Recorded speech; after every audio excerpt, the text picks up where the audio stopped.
You are the most energetic, biggest baby face. Everyone loves some Mojo.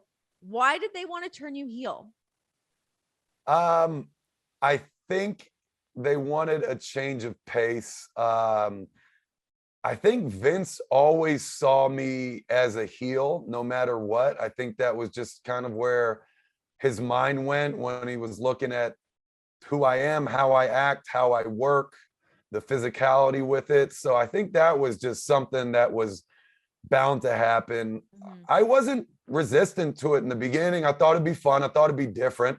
I had my first ever match as a heel in a pay-per-view with Zach. I think it was the Clash of Champions when I turned on him. So I was like, man, that was kind of nerve-wracking too. I didn't even have any Yeah. practice runs at this thing. I was a baby face literally my whole career. And then, that happened. But yeah, it was just kind of an interesting situation. I know they wanted to get me away from the stay hype thing, which I really didn't want to do. I mean, that's been like kind of my life's mantra. It's been something I really believed in.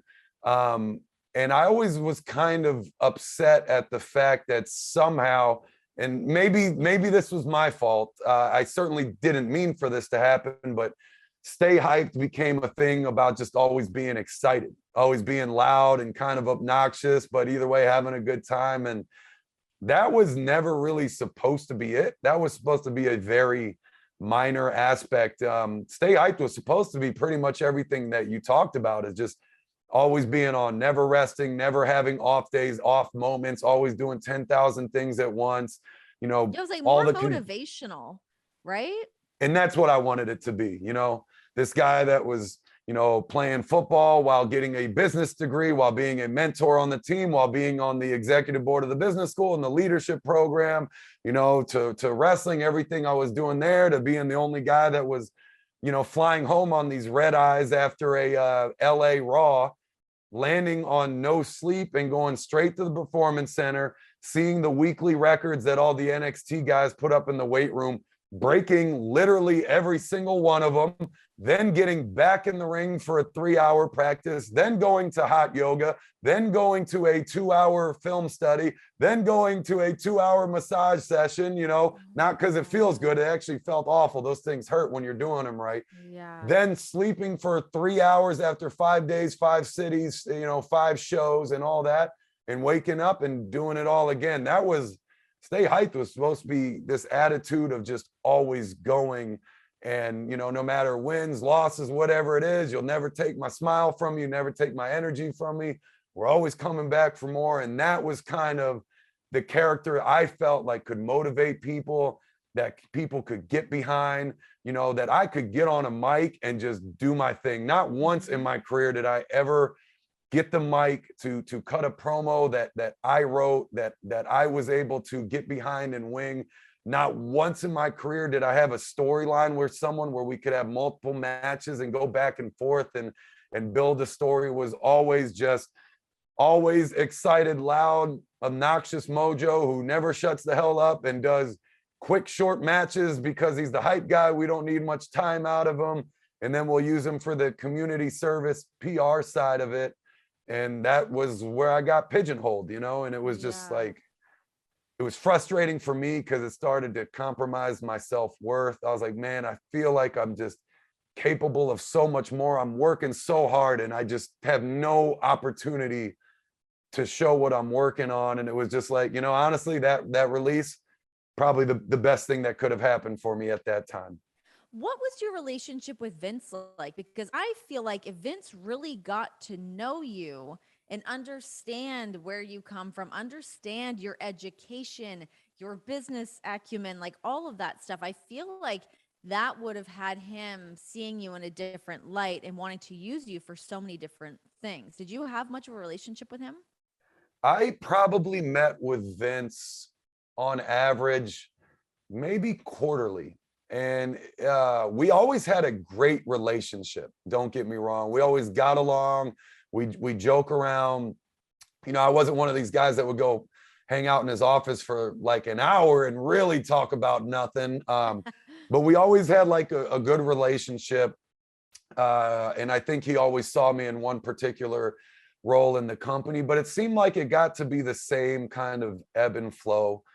I would go have a conversation with him and kind of let him in on like just a small fraction of what I thought I could do. I'm talking like a 5-10 minute combo. You never want to take too much of Vince's time because Yeah. understandably so, he's so busy, but he would hear like one thing and he'd be like, "You're right.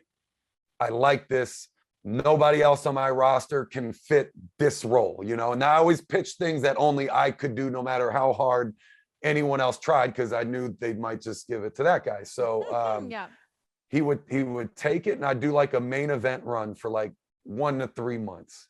Let's iron out some kinks. Let's put a new spin on this character, and then we're going to give you a run. And the runs would last anywhere from like 1 week when I did the stupid face paint thing to like a month or two. And then somehow when it came time to actually have the run, not just set up the run with get over matches, things just ended. And then it was back to, all right, here I'm in this lull again. Let's rinse and repeat. And like every year it seemed to be this new little wrinkle, and we'd go from there. And it just used to kind of drive me crazy, because it was like, we have some guys that play major characters and major personalities on television that in real life have the personality of a rock, not the rock, like a rock. It's like, shoot, man, you guys can't find something for me?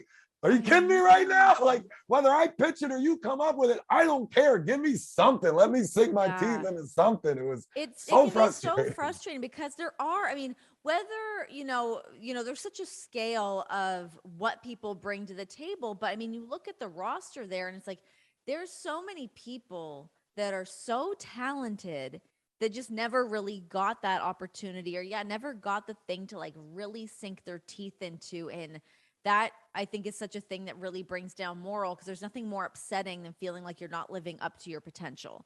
That's like the most gutting thing. You're like, I'm telling you, give me the ball, let me run with it, give me that brass ring, let's do the thing. But yeah, it can just be so frustrating. And there's so many people that I know have felt that have been dying to really take these opportunities and make the most from them. And yeah, it just sucks to see people sort of flounder in that, like, in between. You're just so dependent on the creative team giving you the thing that you want, or trying to get those times with Vince, that can be so hard to just like actually get in to see him and make these pitches.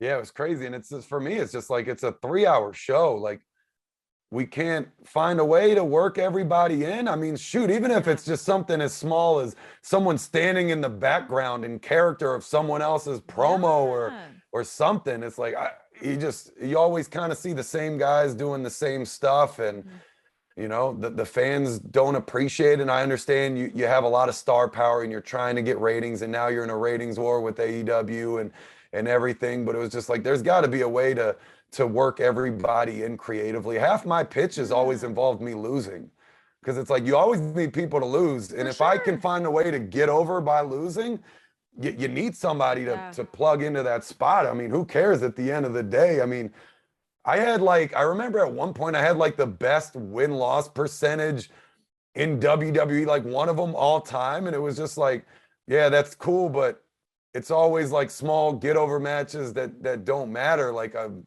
don't care about that part. Obviously, winning and losing ain't always the key to success here. So it was like, shoot, give me some L's. Let me put a wrinkle on some things and whatever. Well,